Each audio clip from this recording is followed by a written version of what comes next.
Price the lord. ದಾನಿಯೇಲನ ಪುಸ್ತಕ 4ನೇ ಅಧ್ಯಾಯವನ್ನ ನಾವು ಓದುವಾಗ, ಅರಸನಾದ ನೆಬೂಕದ್ನೆಚ್ಚರನು ಬ್ಯಾಬಿಲೋನ್ ದೇಶದ ಅರಸನಾಗಿರ್ತಾನೆ. ಅವನಿಗೆ ಒಂದು ಕನಸು ಬೀಳುತ್ತೆ. ಆ ಕನಸಿನ ಅರ್ಥವನ್ನು ಹೇಳುವುದಕ್ಕಾಗಿ ದಾನಿಯೇಲನನ್ನ ಅವನ ಸನ್ನಿಧಿಗೆ ಕರೆತರ್ತಾರೆ. ಆ ಕನಸಿನ ಅರ್ಥ ಏನೆಂಬುದನ್ನ ದಾನಿಯೇಲ ತಿಳಿಯಪಡಿಸ್ತಾರೆ. ದೇವರು ಇಸ್ರಾಯೇಲರನ್ನ ಅನೇಕ ಸಂದರ್ಭದಲ್ಲಿ ಶಿಕ್ಷಿಸುವುದು, ದಂಡಿಸುವುದು ವಾಡಿಕೆಯಾಗಿತ್ತು. ಕಾರಣ ಅವರು ದೇವರಿಗೆ ವಿರೋಧವಾಗಿ ನಡೆಯುವುದರಿಂದಲೇ. ವಿಶೇಷವಾಗಿ ಯೆರೆಮೀಯನ ಕಾಲದಲ್ಲಿ ದೇವರು ಇಸ್ರಾಯೇಲರನ್ನ ಬ್ಯಾಬಿಲೋನ್ ದೇಶದ ಅರಸನಾದ ನೆಬೂಕದ್ನೆಚ್ಚರನ ಕೈಗೆ ಒಪ್ಪಿಸಿಕೊಡ್ತಾರೆ. ಈ ನೆಬೂಕದ್ನೆಚ್ಚರನು ಕಾಲಾಂತರದಲ್ಲಿ ತನ್ನನ್ನು ಹೆಚ್ಚಿಸಿಕೊಳ್ಳುವುದಕ್ಕೆ ಪ್ರಾರಂಭಿಸ್ತಾನೆ. ತನ್ನ ಮಹಿಮೆಯನ್ನು ಹೆಚ್ಚಾಗಿ ಅವನು ಮೆರೆದುಕೊಳ್ಳುವುದಕ್ಕೆ ಪ್ರಾರಂಭಿಸ್ತಾನೆ. ಆಗ ಈ ಕನಸು ಬೀಳುತ್ತೆ. ಕನಸಿನ ಅರ್ಥ ಏನಂತಂದ್ರೆ, ಈ ಅರಸನಾದ ನೆಬೂಕದ್ನೆಚ್ಚರನು ಮನುಷ್ಯರುಗಳ ಮಧ್ಯದಿಂದ ತಳ್ಳಲ್ಪಟ್ಟು ಹಸುಗಳಂತೆ ಹುಲ್ಲನ್ನ ತಿನ್ನುವನು ಮತ್ತು ಅವನ ದೇಹವೆಲ್ಲ ಕೂದಲು ಬೆಳೆಯುತ್ತದೆ ಎಂಬುದಾಗಿ ಪ್ರವಾದನವಾಗಿ ಕನಸಿನ ಮೂಲಕವಾಗಿ ದೇವರು ತಿಳಿಯಪಡಿಸ್ತಾರೆ. 12 ತಿಂಗಳಾದ ಮೇಲೆ ಅದೇ ರೀತಿಯಾಗಿ ಅರಮನೆಯ ಮೇಲೆ ತಿರುಗಾಡುತ್ತಾ ತನ್ನ ಮಹಿಮೆಯನ್ನ ಹೆಚ್ಚಿಸಿಕೊಳ್ಳುವುದಕ್ಕೆ ನೆಬೂಕದ್ನೆಚ್ಚರನು ಪ್ರಾರಂಭಿಸಿದನು.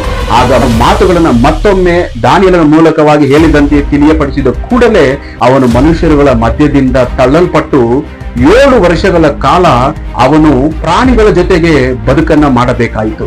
ಅವನು ಹುಲ್ಲನ್ನ ತಿನ್ನಬೇಕಾಯಿತು.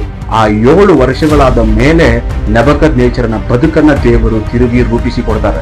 ಆಗ ನೆಬೂಕದ್ನೆಚ್ಚರನಿಗೆ ಬುದ್ಧಿ ಬಂತು, ನನಗಿಂತಲೂ ದೇವರೇ ದೊಡ್ಡವರು, ದೇವರೇ ಸರ್ವವನ್ನು ಆಳುವವರು, ನಾನು ಏನೂ ಇಲ್ಲ, ಎಲ್ಲಾ ಅಧಿಕಾರಿಗಳು ನನ್ನ ಮುಂದಿರಬಹುದು, ಆದರೆ ಕರ್ತನೆ ಎಲ್ಲವೂ ಎಂಬುದಾಗಿ. ಇಲ್ಲಿ ನಾವು ಗಮನಿಸಬೇಕಾಗಿರುವಂತದ್ದು, ನೆಬೂಕದ್ನೆಚ್ಚರನು ಪಾಪ ಮಾಡಿ ಅವನು ಮನುಷ್ಯರುಗಳ ಮಧ್ಯದಿಂದ ತಳ್ಳಲ್ಪಟ್ಟನು.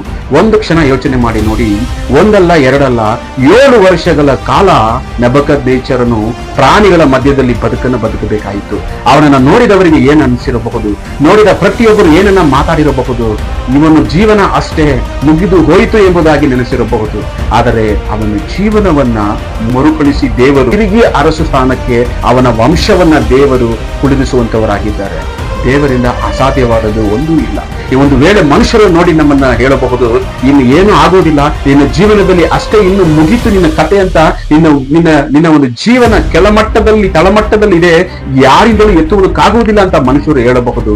ದೇವರು ವಿಶೇಷವಾಗಿ ನಮ್ಮನ್ನ ಕೆಳಮಟ್ಟದಿಂದ, ಎಷ್ಟು ಕೆಳಮಟ್ಟದಿಂದ ಇದ್ದರೂ ಕೂಡ ಮೇಲಕ್ಕೆತ್ತಲು ಶಕ್ತನಾಗಿದ್ದಾನೆ ಎಂಬುದಕ್ಕೆ ಒಂದು ದೊಡ್ಡ ಉದಾಹರಣೆಯಾಗಿ ಈ ನೆಬೂಕದ್ನೆಚ್ಚರನ ಬದುಕು ನಮ್ಮ ಮುಂದಿದೆ. ಹಾಗೆ ದೇವರು ನೀನಾಗಲಿ ನಾನಾಗಲಿ ನಾವಾಗಲಿ ಎಷ್ಟು ಕೆಳಮಟ್ಟಕ್ಕೆ ಬಿದ್ದಿದ್ದರೂ ಸರಿ, ಎಷ್ಟು ದಿವಸಗಳಾದರೂ ಸರಿ, ಎಷ್ಟು ವರ್ಷಗಳಾದರೂ ಸರಿ, ಕರ್ತನು ನಮ್ಮನ್ನು ಮೇಲಕ್ಕೆತ್ತುವನು ಅನ್ನುವ ಭರವಸೆ ನಮ್ಮಲ್ಲಿರಲಿ. ದೇವರು ನಿಮ್ಮನ್ನು ಆಶೀರ್ವದಿಸಲಿ.